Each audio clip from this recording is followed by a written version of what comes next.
Daggerheart is the new kid on the block when it comes to TTRPGs, and in its relatively short amount of time it's spent here in this table, it's made some big waves with its audience and players. It takes some big swings and makes some different leaps in TTRPGs, like the fact that you need to use its cards in order to play your characters, and it doesn't use one die for most of its skills, but actually two all the time, and a plethora of other reasons has made Daggerheart a very interesting TTRPG to talk about. It has some really cool aspects that a lot of players, myself included, think are really cool and other TTRPGs haven't done quite as well. But it's also got some aspects that I think are pretty bad. Now, what you think is bad, what I think is bad is a differing opinion that we will always debate about until the heat death of the universe. But nonetheless, here are 5 things about Daggerheart that I don't like, both as a GM and as a player. And the first of these 5 things that I don't like is that the GM, who is me most of the time, doesn't feel like they're playing Daggerheart when they're running Daggerheart. What on earth do you mean by that? Well, the fact that the GM doesn't get to roll the duality dice, nor does the GM get to crit on any abilities or attack rolls. The core mechanic of Daggerheart is its duality dice. Players roll 2d12 on every single skill check and attack roll that they make in the game. And if the player ever rolls the same number on both of their dice, that is how you crit in Daggerheart. Rolling a 12 on your d12 is not a crit, but if you roll 2 6s or 2 8s or 2 12s or even 2 1s, that is a critical success. And thus you can't exactly critically fail in Daggerheart either. You can only crit success. However, the Game Master in Daggerheart doesn't roll duality dice. The Game Master rolls a single d20. And because critting in Daggerheart is only done by rolling the same number on your duality dice, the GM will never crit, because the GM doesn't roll duality dice. They just roll a single d20. And yes, I can understand, having read through these rules and played this game, I understand why the GM doesn't roll duality dice and therefore cannot crit. But just because I understand it doesn't mean I'm okay with it. It feels like the GM is playing a different game than the players in front of him. When I play Dungeons & Dragons, like I do every single weekend, I am rolling the same dice as my players at the table. My players have the same capabilities of crit failing and crit hitting as I do. I can also crit fail and crit hit them just as equally. It puts us on a similar playing field, but when I'm playing Daggerheart, I don't get the fun excitement of rolling with fear or rolling with hope because I don't get to roll duality dice. I have to roll a single d20, and that just sucks. The whole namesake of the goddamn game is this duality dice, but the people running the game don't even get to experience that part. And Daggerheart is the only game I've come across so far that feels so starkly different between how the players play it and how the GM plays it. I've run Wrath and Glory, I've run My Little Pony role-playing, I've run Dune Adventures in the Imperium, and I've run Dungeons & Dragons, and every game, the GM is rolling the same type of dice as the players. Even the One Ring RPG, which also uses d12s, has both the players rolling d12s and the GM. If all those other games were able to figure out a way to make the players and the GMs roll the exact same dice, why can't Daggerheart? And that's problem number 1. We got 4 more to go. My second problem with Daggerheart is the fact that it feels like a game system that is masquerading as another. In a previous video linked up here, I talked about how Daggerheart was a rules light system compared to D&D, which I would call a rules heavy system. And that was an opinion that had me crucified like Jesus himself in the YouTube comments, so here I am to repent my sins. Because Daggerheart is not a rules light system. It is in fact a heavier rules system than I thought it was, but it's masquerading as a rules light system. There's a lot of really nitty-gritty stuff in Daggerheart, and you have a lot of resources you need to track in Daggerheart. You need to track your stress points and how many or how few of them you have. You need to track your hope tokens and how many of them you need to use for certain abilities, and every time you gain hope, you need to track that you're getting that. You have your health, and not just your health, but you also have the different tiers of your health that need to be blocked off depending on how much damage you're taking, and then when you're taking damage, you need to figure out if it's hitting your first damage threshold or your second damage threshold, and the numbers are actually different than the thresholds that you have, and if it goes over those certain thresholds, then you need to look at your armor slots and see just how many of your armor slots do you have left that you can take to mark down the damage thresholds of it damage you're taking. And on top of all that, you also have some class abilities that come with their own tokens and resources that you now have to manage on top of all the other stuff that everybody else is managing. So when you actually look at Daggerheart, it's got a lot of stuff going on with it, and it makes it seem like a very dense, heavy rules game. But then you look at all the other things that it's telling you to do, and it makes it feel like it's actually rules light, and it's kind of just being like, it's not that bad. It's really actually just a lot of fluff and flavor and goo. What you want to do, my guy? Its combat is extremely narrative, very back and forth, and very whatever you want to do, and at whatever point you want to do, go for it kind of thing. Its character creation with its experiences, which we'll get into, is very make up whatever you want and do whatever you want, and then talk with your GM and experience it through the game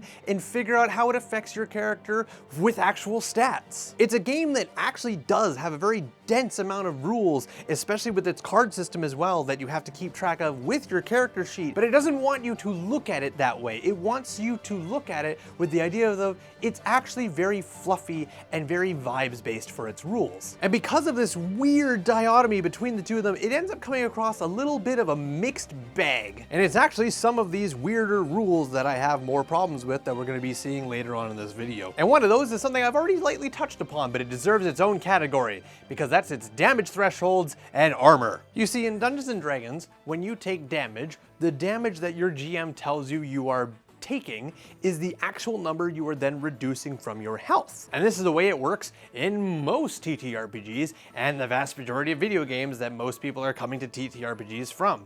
If I tell you, hey, I just hit you for 10 damage, you look at your health, see that you have 12 hit points, and you go, okay, I'm now at 2 because you lost 10. It's simple, it's easy to understand, and it just intuitively makes sense. And Daggerheart looked at this easy to understand method of tracking your health and damage and said, we could do something way more interesting. And I'll admit, its first iteration, back in its playtesting, was abominably worse. It was horrendous. The official version is better, but I still got my problems with it. Because what they have now done in Daggerheart is, instead of having a pool of health points like every other game, you instead have damage thresholds. So how's it work in Daggerheart? Well, when you make your character, let's say your character comes out with 6 hit points, and then because you have 6 hit points, you will have 3 damage thresholds. If you take a certain amount of damage, you will lose 1 hit point. But if you take a little bit more than that certain amount, you'll instead lose 2 hit points, and then if you take a lot of damage, you will lose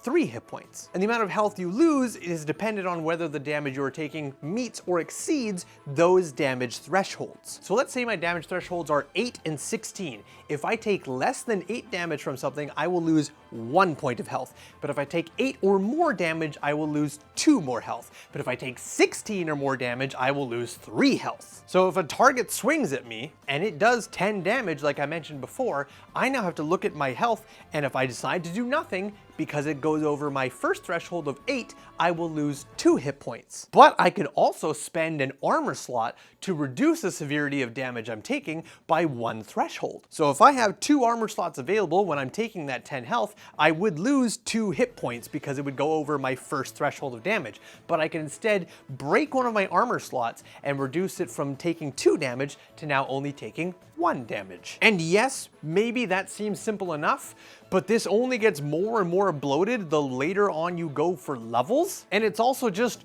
more math and more slowing down of combat that needs to happen, whereas you could just go, how much damage am I taking? 10, okay, minus 10 from my health. And there's another sneakier problem with this damage thresholds that I really don't like, and that's the fact that characters could swing, and one could do a very little amount of damage and one could do a way bigger amount of damage, but those 2 different damages could still end up doing the same amount of damage to their target. Like for example, when I said that this character has a damage threshold of 8 and 16, well, if someone swings and does 9 damage, and then another person swings and does 15 damage, that is very much more damage than the other person. You could see that in the numbers itself, but what it equals out to is the same 2 hit points, because they both fall in that range of 1 damage threshold. And that honestly kind of sucks, because it means the dice you're rolling for damage aren't as swingy, because if you tick it over by 1 extra point, you now can do more than 1 hit point of damage. You can now do 2.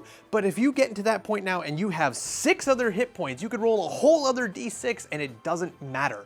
You're still only going to be doing the same amount of damage. And I think that sucks for both players and GMs, because you end up not really caring about the dice all that much, because the big swingy numbers don't feel all that swingy when they end up doing the same 1 or 2 points of damage. My next issue with Daggerheart is one that could probably be seen as a minor one, and depending on the type of the player or GM you are, this could actually be a very, very nice change that you've been wanting. But for me, it's a pretty big problem. In games like Pathfinder and Dungeons & Dragons, you have your standard currencies. You have your copper, you've got your silver, you've got your electrum, and you've got your gold. And whenever you're finding treasure or you're going to buy stuff, you are dealing with these 3 coins. Now, as you get higher up in levels, you end up just having gold and not really dealing with poor people's currency like silver and copper and electrum. Oh, I haven't heard of electrum since my grandpappy's days. But Daggerheart looked at all of that and said, away with that bullshit, we're going to have 3 types of currencies, and that's it. But Wingless, D&D also has 3 types of currencies, copper, silver, and gold. What do you mean Daggerheart only has 3? It's the same thing. Daggerheart has 1 currency, but it's tracked 3 different ways. Daggerheart just has gold, but it doesn't have certain amounts of gold, like 10 gold or 15 gold or 20 gold. It has handfuls of gold, bags of gold, and chests of gold. That's it. That is how you track the money. So if you are going through a dungeon and you loot a person's corpse, you find a handful of gold. Or if you reach the end of the dungeon, you find a chest of gold. So when you want to go buy something and you need to give out your money for it, how much does it cost? This will cost you 2 handfuls of gold. Okay, what about that item on the wall? Probably a bag of gold and another handful of gold. All right, well, what about 2 rooms for the night? This is a very expensive hotel. It's gonna cost you 3 chests of gold, 1 bag of gold, and 2 handfuls of gold. What? What if you just need to pay for a goddamn meal? What if you're just helping the poor and you want to be a little bit charitable? Is that all going to be done with handfuls of gold? The smallest amount of gold that can be dished out and received in Daggerheart? It falls apart very quickly. I understand why it's there from a framing and a narrative device. Like if you want to describe a scene as you walk into a place after going out and hunting down a monster for a kill contract, and the person behind the counter is cleaning a thing and they look at you and they go, "Did you get him?" And your character looks at him and just nods silently, and he goes, "Huh, all right then." And he drops a bag of gold on the counter, and you reach over and you grab it, and you walk out into the dark wilderness of the night sky as it cracks over and rain comes down, and he goes, "Pleasure doing business. See you next time, Hunter." Like from that aspect, okay, I get it. But then when you look into that bag of gold and you realize that he gypped you by not giving you the actual full amount of gold, and he chipped you by a couple because he realized that he said, I would pay you, not all your friends, so you've actually taken it down very easily, and that storyline is just gone because the bag of gold is just that, a bag of gold. You don't actually know how much gold is in there, it's just a bag of gold. Hi, we'll have your soup of the day and some bread. Oh yeah, that'll cost you a whole bag of gold. What? Okay. Now my last problem with Daggerheart is kind of a combination of 2 separate things. And it's really a kind of a weird one to talk about because it's Daggerheart's main driving force. And that's its collaborative storytelling between the players and the GM, and its experiences that can be made for characters at character creation. When you create your characters in Daggerheart, you have the ability to make experiences for your character, things that define your backstory and make up who you are as a person.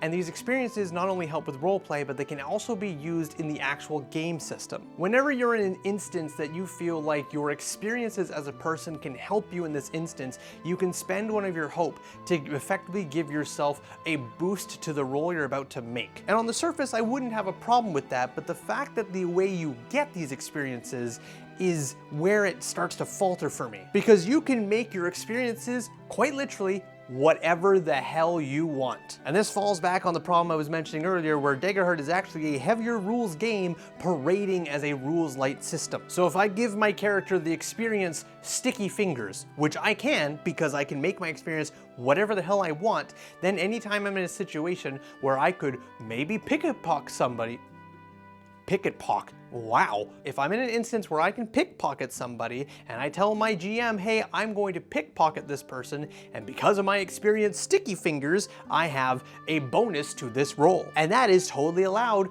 within this game's structure.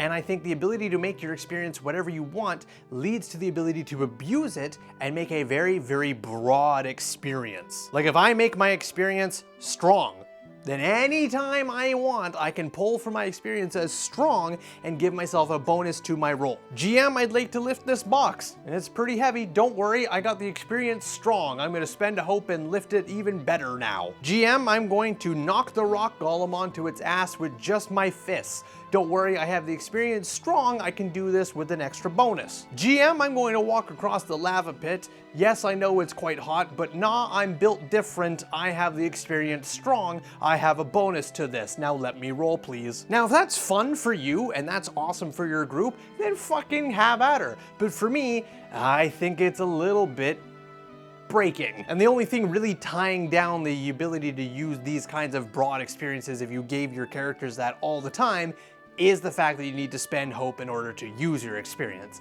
But you're getting hope all the time in this goddamn game. And the other kind of ish I have problem is the collaborative storytelling nature. When I'm running games, am very tight-locked on what I am building for my players to experience. Now, a lot of it is built by what my players do in my sandboxes, and then I take what their actions have for consequences later and I allow it to build, but Daggerheart wants your characters to be way more upfront and involved in the world building of its game, which is something I personally take issue with because I don't like the idea of my players deciding how a certain town looks, what certain trees do, how certain NPCs interact with each other, and just letting a lot of the world building happening to the characters' decisions rather than my own. With full honesty, this is a problem for me because it's how I run games, and Daggerheart doesn't want its games to be run in that way. It wants its games to be run as more of like a movie or a play where everybody is involved and it's like scenes and with bags of gold and with everybody collaborating and building it together.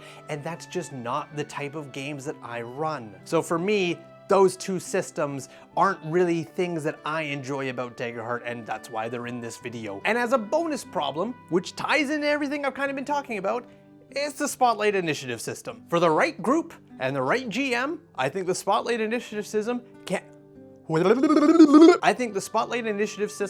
can be really fun and really cool and actually better than regular initiative in D&D.